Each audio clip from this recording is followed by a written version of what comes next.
masyarakat hidup di pinggiran tren-tren sini, sehingga mereka keterbatasan alat transportasi, tidak bisa melakukan pendidikan yang ada secara formal yang ada di sekolah-sekolahan. Maka kami Kodim 1022 Tanah Bumbu melakukan suatu inovasi dengan membentuk perahu pintar, di mana kami menuju ke sasaran-sasaran untuk mendekati masyarakat-masyarakat yang ada di pinggiran sungai ini untuk melaksanakan pendidikan. Terima kasih.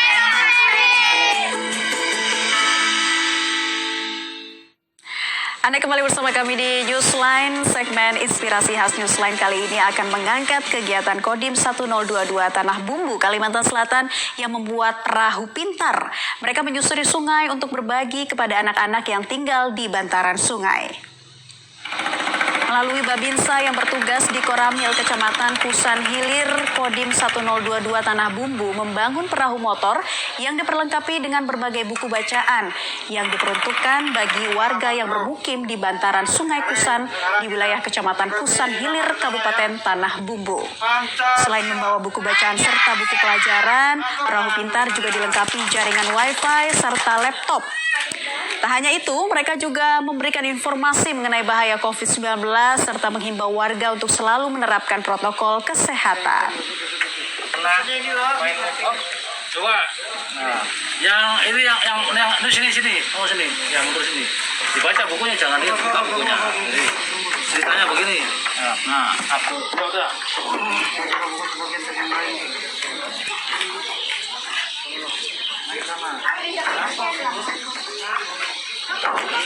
Lantas sejauh mana perahu pintar ini diterima masyarakat? Kita sudah bergabung bersama Letnan Kolonel Rahmat Rianto, Komandan Kodim 1022 Tanah Bumbu.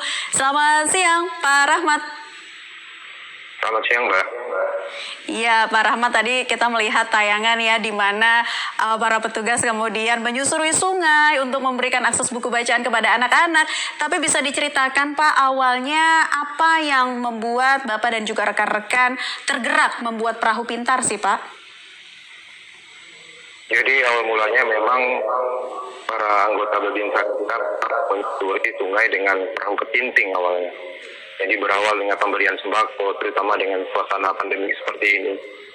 Sehingga kita melihat dengan ada himbauan pemerintah bahwa semua harus berdiam diri di rumah, sehingga termasuk anak-anak pun harus belajar dari rumah.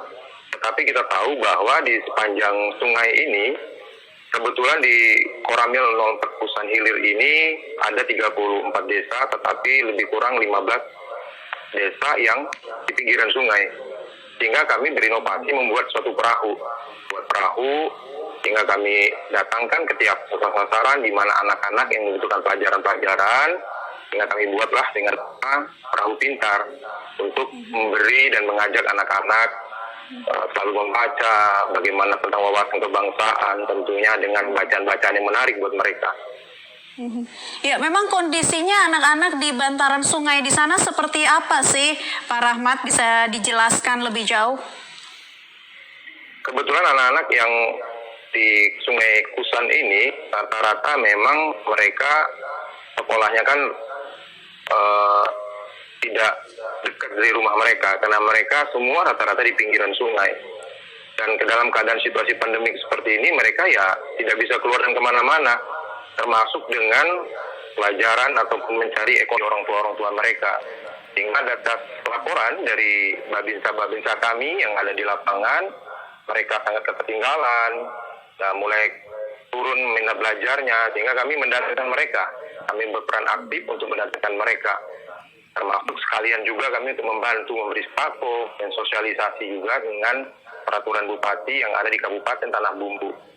Oke, ada berapa anggota Babinsa yang diterjukan dan juga ada berapa perahu yang siap untuk digunakan sebagai perahu pintar sih Pak?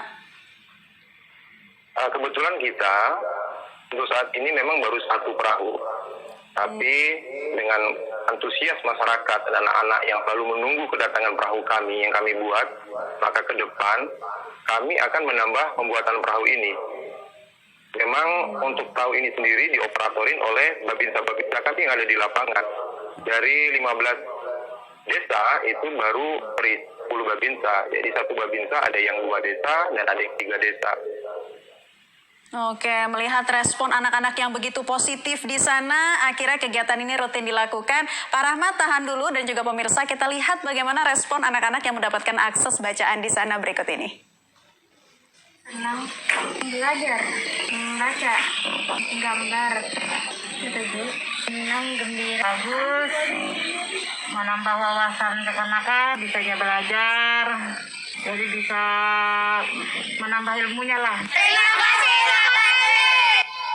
Iya, itu dia respon anak-anak yang begitu positif. Mereka sangat senang menerima akses buku bacaan. Pak Rahmat, ada berapa banyak sih buku-buku yang diberikan kepada anak-anak di sana? Kita kita bekerja sama juga dengan pemerintah kabupaten, dengan perpustakaan di sana. Tapi tentunya namanya dunia anak-anak, mereka lebih mengutamakan kadang minta buku cerita-cerita, dongeng, buku-buku tentang dunia anak-anak. Tetapi di antara itu kita selalu menyelipkan tentang wawasan kebangsaan. Yang minimal mereka tahu sendiri tentang dari makna dari tiap-tiap makna sila Pancasila yang kita tanamkan pada mereka. Karena ya mereka senangnya kan namanya anak-anak kan, kalau kita paksakan dengan ilmu matematika, dengan ilmu fisika, mereka biasanya kurang meminati itu. Tapi lebih banyak dengan cerita dongeng, dengan cerita tentang kebangsaan, itu lebih menarik buat mereka. Jadi anggota Babinsa di sana juga turut aktif ya membantu anak-anak dalam membaca, bahkan juga tadi sampai memberikan dongeng seperti itu Pak Rahmat. Tapi bagaimana memastikan bahwa anak-anak di tengah pandemi ini bisa membaca dengan menerapkan protokol kesehatan, Pak? Kita pasti, karena kita selalu mensosialisasikan tentang peraturan Bupati nomor 28 di Kabupaten Tanah Bumbu ini, sehingga tetap dalam keadaan mereka dalam posisi belajar, tentu jarak, menggunakan masker walaupun dalam belajar, kita protokol kesehatan kita utamakan. Baik, Pak Rahmat, kalau kita melihat respon yang begitu positif dari warga di sana, terutama anak-anak yang mendapatkan akses bacaan, apakah kedepannya akan ditambah lagi nih Pak perahu pintarnya mungkin untuk bisa terus memberikan pendidikan yang baik di sana? Ya, memang kami memiliki rencana ke depan untuk membangun perahu lagi, karena kita mengingat seperti yang disampaikan tadi bahwa kita dari 34 desa yang ada di Koramil tersebut, ada 15 desa yang harus di pinggir sungai, sehingga kita menambah. Ya mungkin beberapa bulan ke depan kami akan menambah perahu kembali dan membangun kembali satu perahu. Dan tentunya jaringan wifi, karena di sana kita kenalkan juga mereka dengan perkembangan dan informasi yang ada di luar, menggunakan jaringan-jaringan internet yang ada. Baik, terima kasih Letkol Rahmat Rianto, Komandan Kodim 1022 Tanah Bumbu sudah bergabung bersama kami di Newsline hari ini. Pak, kalau kesana lagi salam untuk anak-anak di sana ya Pak. Ya.